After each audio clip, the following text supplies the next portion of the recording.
Assalamu alaikum wa rahmatullahi wa barakatuh. So, my brothers and sisters, we've got a bit of a different episode today. Obviously, I've got a guest today, and the guest today is my brother. So, Assalamu alaikum wa rahmatullahi wa barakatuh. So, today, basically, I wanted to get my brother on because you guys don't even know that I actually have a brother. I never speak about my family, and I never speak about these sort of things. But there is benefit in today's video because my brother actually was in Malaysia for a good part. How long were you there? About 7 years. Okay, so 7 years. When my brother was in Malaysia, he was running his own recruitment company, basically doing it from his home. And where I basically was doing it in the UK, my brother was also he was completely different, doing his own thing. And I thought you guys could really benefit because where where you guys might see me like working so many hours and doing all this stuff. There's also this other side where my brother was doing recruitment and his sector was completely different. So I think it'd be good to get his avenue in it. And I think you guys will really benefit in how he did it, how he got around to it. So before we sort of, I guess, understand what happened, why did you go to Malaysia and so on and so forth, like when did you first come across recruitment? Do you remember that?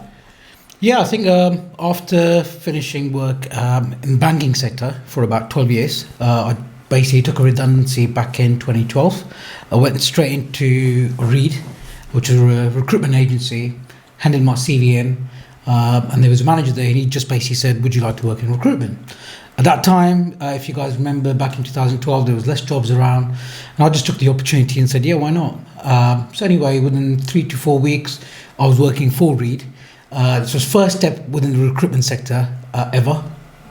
Went into recruitment, worked for Reed just for over 2 years. During that period, I was doing accountancy sector. It was brilliant. I loved it. And that basically changed my life. I was one of those people that used to work 8 hours a day, every day, Monday to Friday, Saturday off, come home and chill on Saturday, and Sunday spend time with family. I used to think this is my life. And the maximum I can earn would be, I'll probably get to a director level in the banking sector. But come 2012, everything changed. A recession happened, and you lose your job or redundancies. And then recruitment came. And then from there, worked in Brook Street after Reed. And then luckily, we had the opportunity to move to Malaysia. My missus is in education sector, so she had the opportunity to work as a teacher. So we thought, why not give it a go? UK at that time, I think that was 2014, wasn't doing well. Things weren't moving, we weren't making money. So I thought, yeah, let's just move out of UK. Went to Malaysia, and it just changed everything. My missus was working as a teacher. I looked for jobs. Like I said, I'm not a graduate. So after A-levels, I started working in the banking sector. In Malaysia, it's a bit slightly backward in terms of, they will only take expats if you're a graduate, and you need to have a 3 years experience within your industry before you can actually find a job in Malaysia. So what we did was I started looking for jobs, found a job within finance sector, didn't like finance, and obviously it was riba, and I learned by that point that it was haram. It's not, you're not allowed to work in finance. It's not right. So I think I was working for that company for about 2 months. I left and then started doing my own thing. And I thought, hold on a minute, I've got experience for my recruitment. Why not start my own recruitment agency? Started looking into it. And then was that before or after? Like, had I started my own or what? Yeah, so I think you were working for recruitment. You started recruitment 2015, I think. No, I can't remember. I can't remember. I think you started 2015, and I started it around about the same time as you. Yeah. Well, I worked at Reed before. No, I think it's interesting actually. I don't know. See if you're gonna remember this or not, but I'm gonna take the credit for this. Sure. You basically you started looking for work. Right. And I specifically remember me saying this to you, and I don't know if you'll remember this or not, but I actually remember saying to you, why don't you look at recruitment? Right. This was, I even remember where I was. I was standing in the kitchen, my brother was sitting down. I exactly remember how it was. And I think, to be fair, you had the interview from Reed. Yeah. I think that's what it was, but you weren't sure how recruitment works or anything like that. Right. I think that's what it was. You had the interview from Reed. and you also had like 1-2 other things because you wanted to do account management, if I right? Yeah. So basically, by working in the bank, I already had I was a qualified financial consultant through the bank, and I was looking at finance side, and I was thinking, no, I don't want to get into finance at this time. And then I remember having a discussion with you in regards to recruitment. Yeah. And you said, give it a go, and then you gave your feedback. And I think at that point you started working at. Yeah, so I at that point hadn't have worked in recruitment. I think I was in my 3rd year of uni, but I had looked at recruitment as a career basically. Because I wanted to do it. Yeah. And so I knew about it, but you went and interviewed with Reed, and I think they offered like their basic was like not that good. So you were like, oh listen, like I'm gonna go work for an account management job. Yeah, I remember that. So like they were offering more basic, but the recruitment one wasn't offering more money. But then I said to you, I was like, you know what, you could probably do all right. Yeah, and earning commission basically. And I don't know how much of an input that had, but I specifically remember that. And then you went and you worked for Reed. Obviously. So I worked for Reed for about 2 years in the accounting sector. Absolutely loved it. What I always say is that recruitment is one of the hardest sales jobs that I come across. Yeah. And the reason I say that is that in recruitment, your product has its own mind. 100%. If I was to sell, I don't know, let's say for example, iPhone. I've sold an iPhone. I've sold 10 of them. That's done. I'll get my commission. With recruitment, when you secure a job, candidate accepted, Monday morning, he might get up and think, you know what, I don't want to go to work. And you've lost that job. You've lost that candidate. And that was the hardest bit that I came across. But it was at the same time, it was challenging as well. And I think part of me loved it until that person turned up at 9 o'clock. And you're like, yes, I've made my commission through that one candidate who turned up on time. But yeah, so I absolutely loved it. But it completely builds your mentally. I think it changes you mentally. Like recruitment changes you completely mentally. Why? So like honestly, it's like I had this in my 2nd week of recruitment. I don't know if I've ever told you this actually. In my 2nd week of recruitment, right? My director was in my 2nd week, right? I'm calling. I come across a company, and the company's like, yeah, listen, we need someone, right? And I'm like, I'm gassed. I'm so happy. I'm like, yeah, I got you. I find the candidate. I send the candidate. They go, yeah, we want to interview her. Okay. So I'm, thinking, yeah, I'm doing sick. I'm loving it, basically, yeah. And so she gets the job, right? Okay. This is my 2nd week. Imagine now. So we know in recruitment now, give you an idea, to get your first placement in recruitment can take anywhere 2-3 months. Yeah. 2-3 months to get the client to, fill the job. 2-3 months, basically. Yeah.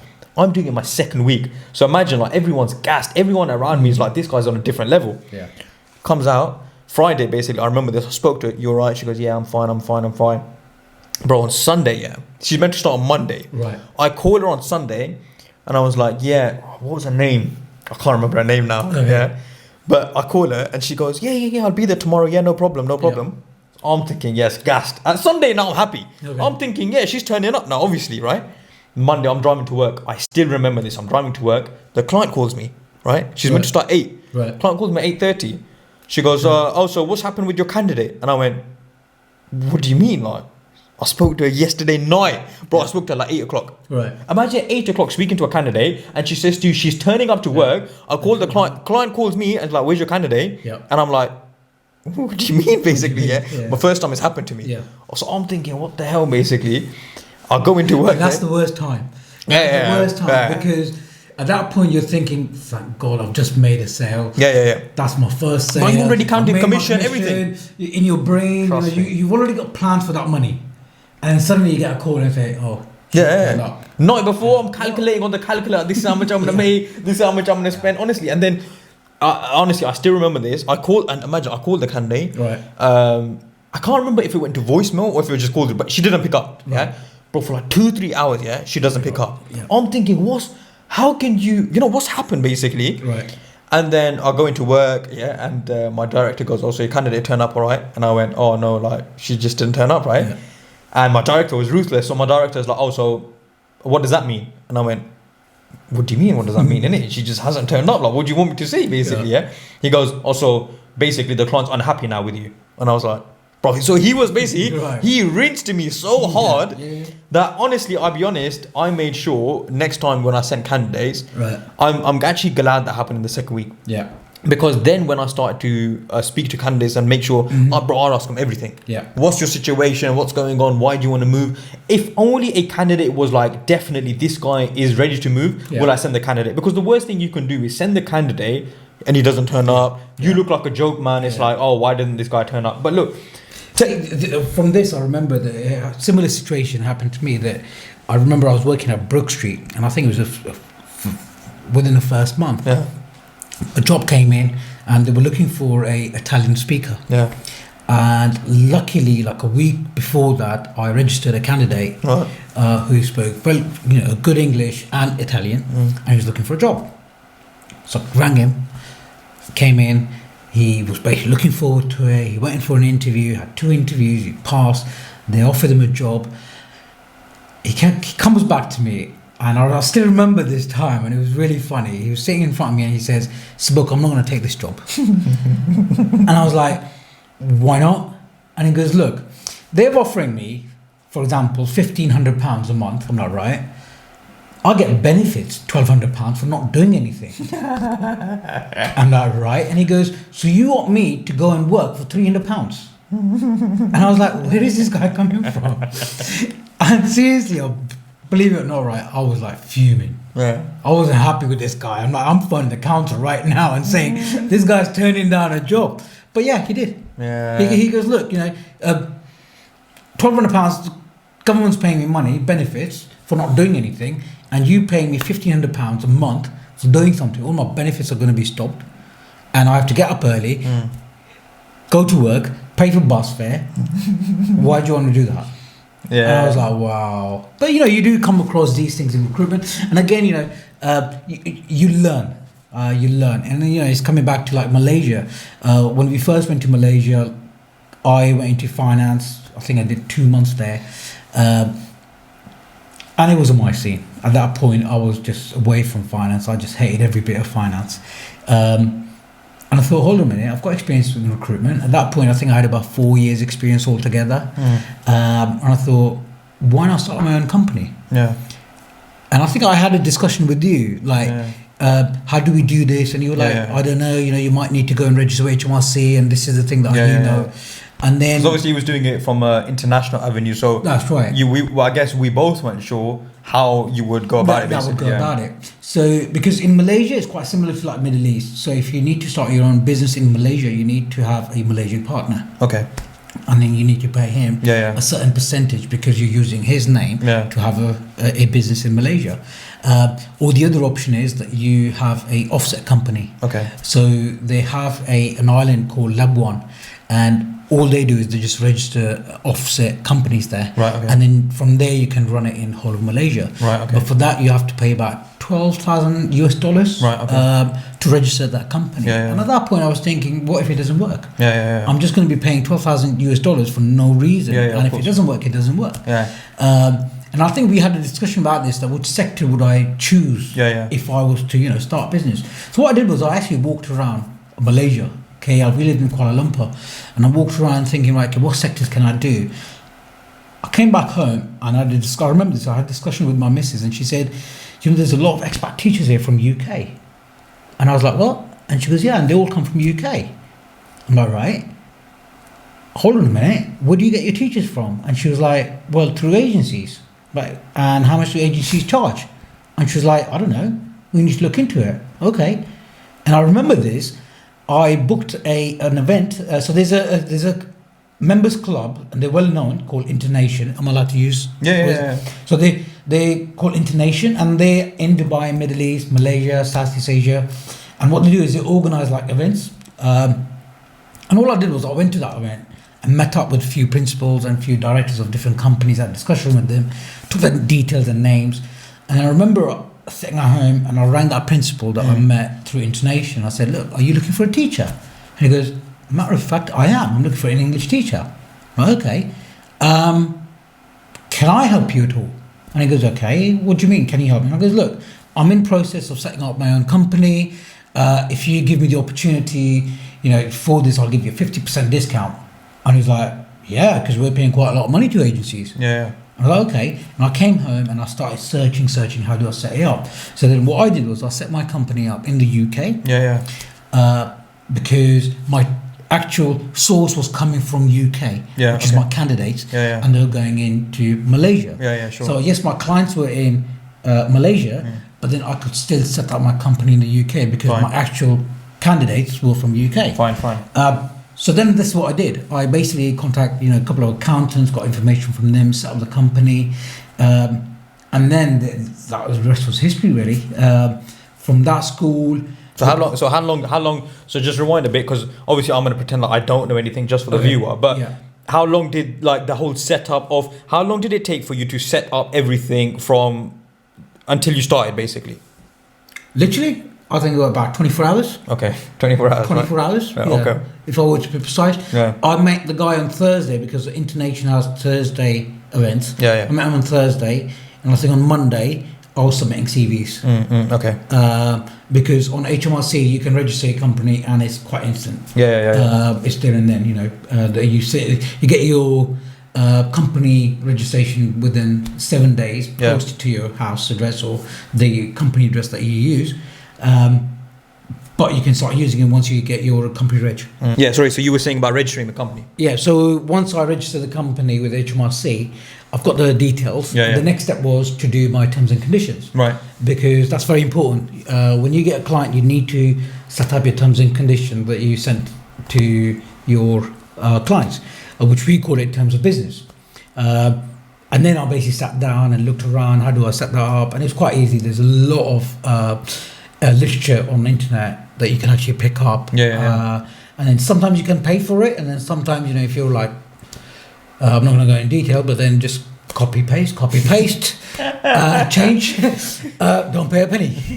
Can I say that? Yeah, you could say that. I mean, to be fair, I think I sent my terms to you, didn't I? Yes, you did. I think that's what it was. Yeah. So I obviously have my terms and conditions, and in essence, obviously, he's my brother, so I just sent him my terms and conditions. Yeah, because at that point you were running your recruitment. Yeah. Again, what you guys need to remember is that we're already 4 years into the recruitment business now. Yeah. When I moved it to Malaysia. Yeah. So as in you have been working a job for 4 years. 4 years with the recruitment. Yeah. And then during that period, you started. I started working in recruitment. Yeah. And then you were looking to set up your own company at that point. Yeah. And then you were in process of setting up your own terms of business. And then we did the terms of business for free of charge. Why am I going to pay somebody 40, 50 pounds when we can sit there and do it ourselves? Yeah, I think I had some terms and conditions, to be fair, that I just sent to you. Yeah, and I remember it just changed. I think because at that point, I don't think, obviously I hadn't started my own company, because I worked for about 6 years and before I actually even set up my own company, really. Okay. I only set up 3 years ago. Right. But I think, and then, but the terms and conditions, right? So for the viewer as well, like the terms and conditions are practically a case of like, the point of that is if basically you send a candidate and the client decides not to pay, and these terms and conditions also work on the permanent side. So for example, in these terms and conditions, my brother will basically have like the percentage or the fee that he's going to charge the company. And the client accepting it, so it's like an agreement that this is it's a contract in essence. That that's what we're going to base on, right? So basically, so that you're a company that we're using to source candidates. Yeah. And then if you find us a candidate, we will pay you X amount. Within a certain period, and that's what you agree. So normally it's 30 days from the point that the teacher or your candidate will start. The client needs to pay the invoice within 30 days. I changed it to 7 days. To be fair, I changed. My brother's actually quite smart like that. It's fine for him, because I think the guys in Malaysia probably didn't know about that, right? Like they weren't that informed about payment term days. So like in the UK, I usually work to 14 days or 30 days. And 30 days is normal. Like if I went to a company now and said, pay me, 7 days after my invoice, they'd probably be like, mate, relax, like you're getting a bit excited, like just we'll pay you after 30 days. But I guess for you it was nice, because it was like they weren't really aware of how it worked. So what I did was I said, as long as you settle the invoice within 7 days, it's fine. Once it goes over 7 days, there's a £250 fine. Which obviously my brother at the time didn't know his interest, but we shouldn't go into that really. At the time, but then I charged them, money, charged them £250 for late. And to be honest with you, I've never charged any company that. because it was. That's always, good then. So he didn't fall. Alhamdulillah, he didn't fall into that. It's just a way to force your client to settle the invoice. Yeah, I guess what you were trying to do, not necessarily is, obviously you didn't know that the late fees, basically, if someone was to charge late fees, that would come under riba, basically. But you were basically saying, like, to make them like, oh, you don't want to pay extra, basically, right? Yeah, So you don't want to pay me extra. You didn't want to settle this invoice within 7 days. Of course. And if you don't, that's going to cost you £250 extra. So that's, and again, saying that I'd actually never charge anybody £250. I remember there were times that companies paid me after 14 days, which I was quite happy with, because I knew that 30 days is the limit, and they're paying you the 14 days. So that's absolutely fine. So it makes sense. But it was just a way of a pressure that you put on our client. No, 100%. That, look, all right, so tell me this. When was your first win? Like, when was that first, when did you get the first deal? So, Intonation. Can you remember? Intonation, Monday, and I think I found a couple of candidates. I would say within the first month. Right. First month, because with teachers it's a long process. Of course. Because what you need to remember is that with teachers you have to do a lot of checks. And before, and obviously they're relocating, right? They're relocating from the UK to Malaysia. There's a lot of issues in the middle and stuff like that. And then again, there's a lot of issues in the middle. You need to check whether or not they're actually reliable teachers or not, whether or not their degrees are from where they say they are from, whether or not they have PGCE or if they've got bachelor's in education. So you have to check a lot of paperwork, and it does take time. Of course. But again, what you need to remember with the recruitment side that I did is education, and education only got very busy during August, January and April. So there's 3 months in a whole year when I was making my whole money for the whole year. Okay, Right. So there were busy periods in life. So you have a term time within the education sector. So you've got half term, full term. So schools will only look at, if they're looking for new teachers, for August start. Or they will look at for January start after Christmas.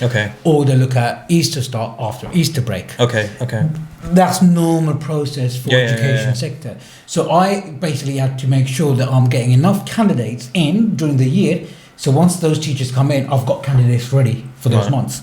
And again, you learn that with step by step. As you go into the sectors, different sectors have different criteria. As you go in, you learn step by step. And that's what I learned, over time. That hold on a minute. September. So for example, I remember, my big hit. I had 17 teachers for September, for example. And I had to find 17 teachers. And I did. How much were you charging per candidate? It's a 1 month salary. So what we do is we charge 1 month salary. So whatever the school offer the teacher. So say for example they're offering them 40,000. Right. The 1 month salary. That's what my rate is. And that's normally works out around about 10%, 10-11% it works. So you're talking basically 40,000. You're talking in terms of UK money, 40,000. Yeah, £40,000. So if a teacher gets £40,000 a year, basically, you're gonna get like $3,500. Correct. Basically. Per that teacher. Okay. Cool. Right. So that was my basic, income from those teacher fee from teachers. So those 17 teachers were nice, basically. Basically, But then this is the thing. What I'm saying to you is that you learn with time. So as soon as September finished, October, nothing. Until November, there was nothing. And I'm sitting there thinking, hold on a minute. Why is the recruitment not picking up? I'm ringing everywhere. I'm not getting any jobs here. What's going on? I'm doing something wrong. But then I learned, hold on a minute. November came and suddenly the phone started buzzing. And it was like, we need teachers, we need this. And then the business just started growing. And alhamdulillah, it was very good. Because in the beginning, you only had like 1-2 schools, right? 1-2 schools. And so now, because I know you basically unwinded the company and everything like that, but so near the end, how many clients did you have? Regular clients, I had 5. Regular clients. When I say regular, so they would basically give me a call whenever they need someone. But see, this is the thing, it's not to say you need 10, 15 clients. Honestly, I probably have 5 regular clients. Right? But one client, honestly, I don't want to go into too many numbers of how much I make as such, but one regular client could probably make one client can make you 100 grand a year. 100%. One regular client could make you 100 grand a year. So if you've got 3-4 good companies, you're loving it basically. You're loving it. And again, what you need to remember is that with clients, once you've got one client, they're going to be using you as long as you are providing good candidates to them. Yeah, of course. And on time. As long as you deliver, then yeah, usually as long as you deliver and you're quite efficient with, Yeah. and you're in touch with your company, Yeah. with your clients, you're fine. Yeah. They will, keep on giving you jobs. I always say again that it's harder to get a company, but it's even harder to keep them. Yeah, 100%. Because you ring a company, they will say, "Do you know what? Yeah, I'll give you a go. Yeah. Here's a job. Yeah. Fill that up." And let's say, for example, you put that job to a side, and you're like, "Do you know what? It's a new client. I'll do it in a minute." Yeah. That client is just testing you. Yeah. He's probably got like 4 or 5 different jobs on the side. Yeah, 100%. But it's just giving you one job just to see whether or not you can actually deliver or not. Yeah, definitely. And if you can deliver, then they will basically start using you. And they will like, hold on a minute.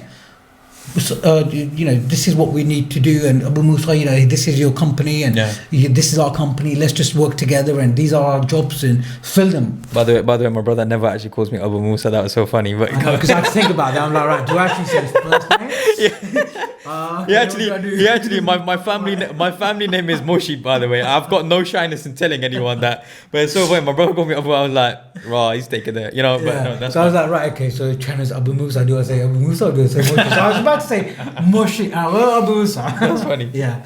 No, but you know what I mean. So in terms of like, you got to take risks. Yeah. And I think with Malaysia, I took a risk. Yeah. It was a massive risk that I took. Yeah. And Malaysia was 14 hours of flight time away from family, from you and mom and dad and friends and everybody around. And it was just a different scene. And I remember, saying this to my missus that let's just give it a go. And we eventually went there for 2 years. Ending up 7 years. Yeah, 7 years it's ended up. 7 years. And see, it's interesting, like now, where I would say like, I mean, there's no shying away from anyone that knows both of us, like would say that I'm very like, reserved in certain places. Yeah. And so, but we both agree on the very obvious thing that, staying here in the UK as such, it's a no-no, And I would say even for you, for example, I think maybe, before, maybe even the middle of Malaysia, when you were in Malaysia, I don't think you would have ever said to me, like now I've spoken about it on the channel and I've said that, I'm planning inshallah to move to Pakistan. Maybe I think the plan's probably for about a year's time. In the middle we'll have processes and stuff. Yeah. But we speak about this regularly, and we always say that the UK, it has some opportunities, but there's so many other opportunities abroad. See, what I find is that, and I'll give you a simple example. So I worked in the UK for over 20 years. Yeah. I'm showing my age now. For 20 years. Yeah. In those 20 years... You started working when you were 10 years old. That's crazy. I know. Parents. Go on. So for about 20 years, I worked in the UK. I couldn't save money. Yeah. I was earning very good money at points. Yeah. I was in banking sector. I was a financial consultant. I was a branch manager at some point. Yeah. And then I walked away from from banking and walked straight into recruitment. Was earning very good money. My missus was working as well, so she was earning very good money. Yeah. But the way my brain works is like, how much do I save at the end of the month? Yeah, of course. Regardless of I can earn £10,000, but how much actually am I saving? At the end of the month, and it was literally, it used to be £300-400, if that, that you would save. Yeah. And we were like, gosh, it's all we saved. Yeah. £300-400, and that's not to say, by the way, right? Like, because a lot of people get into this mindset of like, oh, but you weren't careful with your money, and you should have been careful with your money, etc., etc. Yeah. But like here again, it's like, one, why do you need to be careful with your money in the first place? Yeah. Like on a serious note, guys, like you want to be able to spend and live your life as well. So this whole mindset of I'm gonna save and save and save and then enjoy it when you're gonna enjoy it. Because like I said this, I think I said this to one of my friends. I was gonna take his name, but I won't. But I said this to him the other day. I said, if you save £500 a month, you save it for a year. Yeah. You save it for 10 years. Yeah. £60,000. £60,000. Yeah. But after 10 years, that £60,000 it's probably worth 40. 30 or 40,000 pound, right? Yeah. You spent 10 years to save 30-40,000 pound. Yeah. Right. So it's just crazy, but like people would actually believe that's how they become successful. Yeah. That's what people believe. Of course they do. But then this is what I'm saying to you, and I was in that mindset. Yeah. And I think, and as you are, right? When you work in a job, you are. You are, because at the end of the day, you're thinking they're right. Okay, I'm a manager now. For example, I started in the banking when I was like a personal account manager. Yeah. And then from account manager, build it up. It took me 10 years. Yeah. Right? Yeah. And then at some point I thought, hold on a minute. The maximum I can go up to is director. Yeah. But then the director is earning 80 grand. And then I worked out in my head, and I was like, right, okay, 80, you pay taxes, that's 40% you pay, and then you're going to be getting around about £4,000 in your pocket if you're lucky. Yeah. But then that £4,000, you've got to pay your rent, Yeah. you've got to pay your council tax, you've got to pay your bills, your car. You're not loving it, basically. You're not loving it, and then It's just you probably have 1 or 2 holidays a year. Yeah. And you know that I've been everywhere. Since I've been to Malaysia, I've travelled everywhere.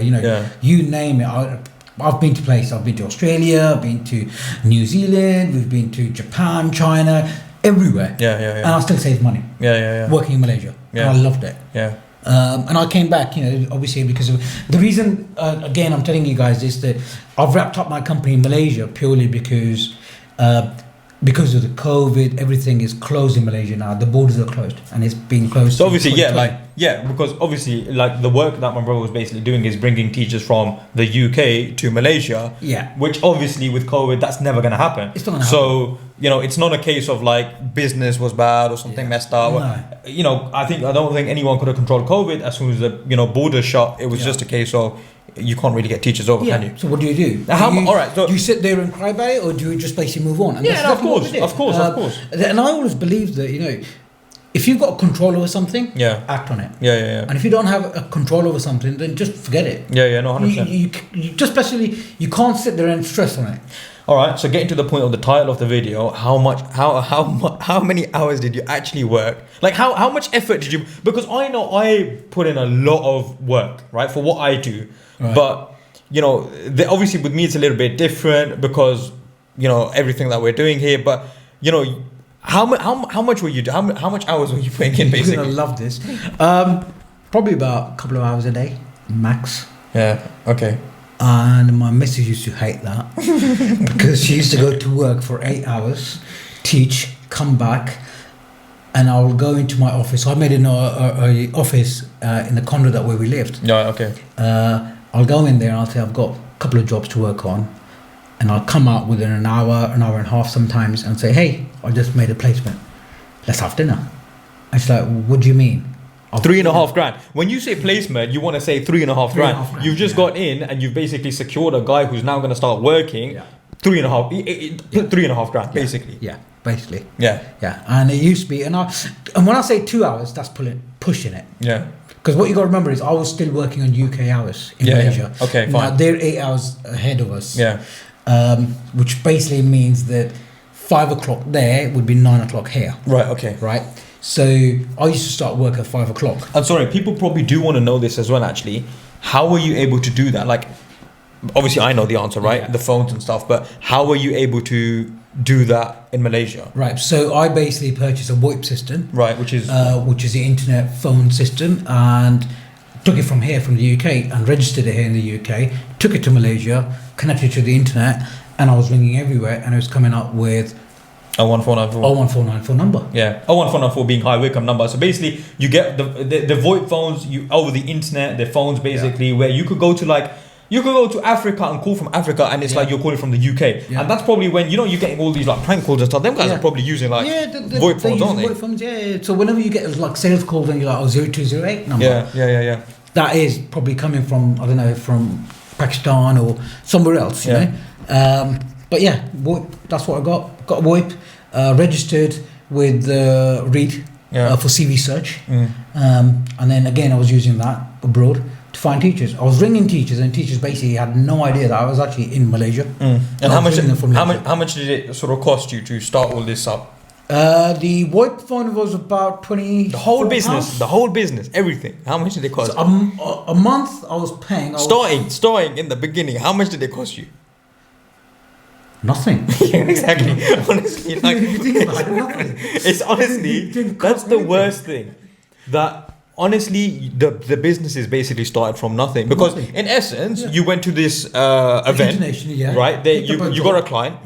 The client's like, "Yep, I'll work with you," and you could just go on LinkedIn, right, and get the candidates from there. So technically, that's free, right? Exactly, and you probably could use your LinkedIn messages, which is free again. And then when that money came in, I used that money to purchase Reed and then purchase all my other stuff. And Reed is basic. How much were you paying? CV search. I think if I'm correct, it's about £350 a month. Yeah. Plus VAT. Actually, funny story.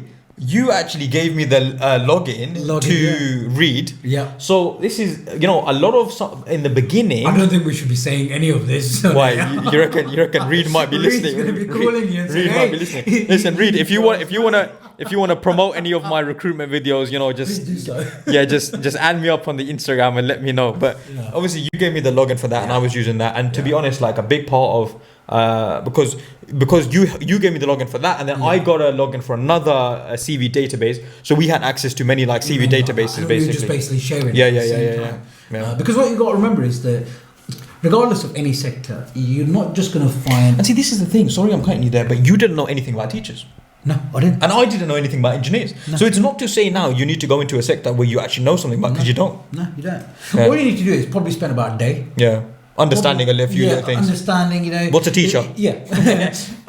Understanding, the qualification, for example. So I didn't know this. I remember when I went into accountancy, and before accountancy, whoever you see, they're like, I'm an accountant. And you're like, oh, wow, you're an accountant. But when you go into accountancy, then you understand, hold on a minute, are you a purchase ledger? Are you an accounts assistant? Are you assistant accountant? You could be qualified by experience. You could be CCA, there's various jobs descriptions that you can go into accountancy. But when you're not in that sector, you don't know anything about it. Yeah. So I remember, people used to say, oh, I'm an accountant. I'm like, wow, he's an accountant.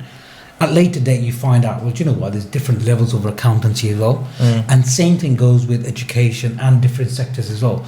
That whichever sector you go into, you just need to spend about a day looking at, various duties and qualifications. And then from that, you can just basically start doing what you need to do.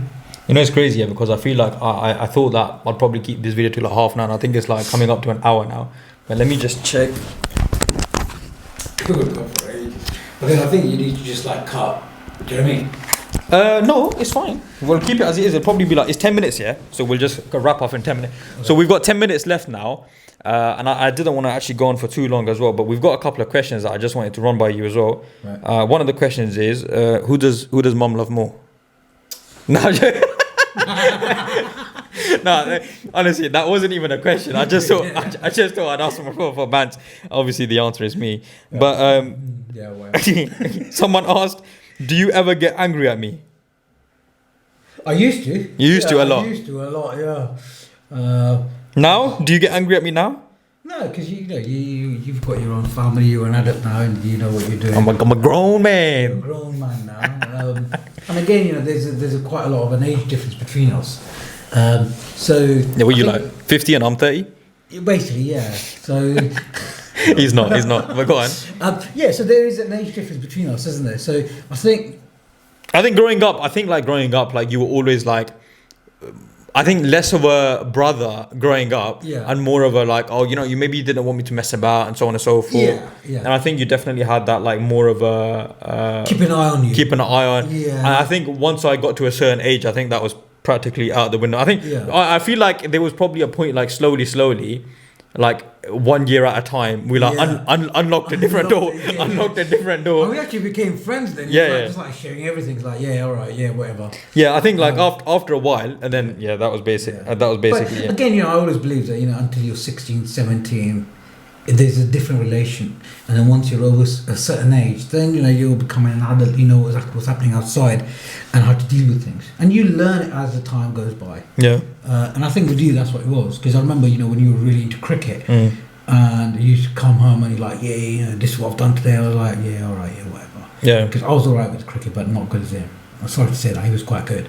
I never said that to him. Yeah. But and he used to come back and he's like, I've took up many wickets and I did this today, why didn't I did that? And I was like, right, okay, I didn't take any wickets today. But again, there are things that, slowly with time. Thoughts on university? Don't go. Don't waste your time. Don't waste money. I'll give you a simple example. Now, obviously, you went to university. Yeah, I did. Right. I didn't go to university. We earn around about the same amount.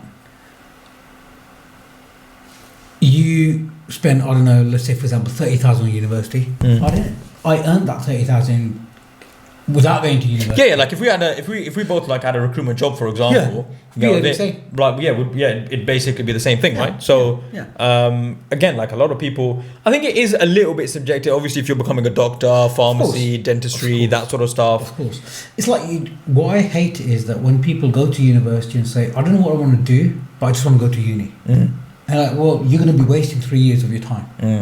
You need to stop wasting that money. You need to start saving up and start working. And those 3 years, so put it this way, so people I knew, like around the family and stuff like that, they all went to universities. Let's say, for example, they spent £30,000 after 3 years, got into a job, earning £30,000, but they're in debt, £30,000. I worked for 3 years, I'm not in debt. And I'm making that 30,000. So university, only go to university if you know what you want to do. If you want to become a doctor, pilot, engineer, then go for it. It's like, I'll give you a simple example. I became a financial consultant without going to universities. Of course. And there are other routes. So you can choose different courses during through your work, earn money and do courses. It's like, I remember I had an option to become a mortgage advisor or a financial consultant, and I was like, financial consultant, because to me that was easier than a mortgage advisor. Makes sense. So at that point it was different kind of fish, really. But last question, someone asked, where do you see me in 5 years? Where do I see you in 5 years? This is interesting because I've never asked you this. This is interesting because it's like, I wonder, this is basically saying, what do you think of me, basically, right? So, where do you think I'll be in 5 years? See, you surprised me. Okay. And I'm going to be honest here, that I don't know if you remember this or not. When you were in your 20s, I used to say to you, you need to do this and you need to do that. Am I allowed to tell everybody exactly what happened, like when you went for GCSEs, or no? Let's avoid that. Okay. All right. Okay. So I didn't do as well as I should have. Let's just say I did. That's fair to say, right? I should have. I didn't do well, basically, in my GCSEs. Yeah. I mean, that's basically what I want. Did that make a difference? No. So I see you in the next 5 years. Probably retired. Right. And when I say probably retired, would have passive income. A lot of income from sides that you don't need to spend hours at work or at office. And if you don't do that, then I would be surprised. And the reason is that you do hard work when you're young, and there's a lot you can do when you're young. When you get to a certain age, you start thinking, right, I need to start wrapping up. And I think with the next 5 years, if you don't do that, then I'll be surprised. And when I say retired, I don't mean that retire from job and staying at home and reading newspaper and watching TV. What I mean is that you can be relaxed. Of course. That you will have income if you don't do work for the whole month. I've probably got a minute left, and I don't, as Rasulullah Sallallahu Alaihi Wasallam says, never take too much, never take too much praise, basically. Right. So I'll cut you there. Right. But the last minute, advice for everyone else. What would you advise everyone else in a quick 30 seconds? What would you say to everyone else? I would basically say, go with your heart, work hard, take risks if you need to move forward, and don't listen to families. Listen to yourself. All right. Yeah. I like that. I'll probably second that. All right. Barakallahu feek. I appreciate all you guys watching. If you guys have stayed until the end, you guys are real ones. Like this video, share with your family and friends, and that's all from us. Jazakallahu khairan. Assalamu alaikum wa rahmatullahi.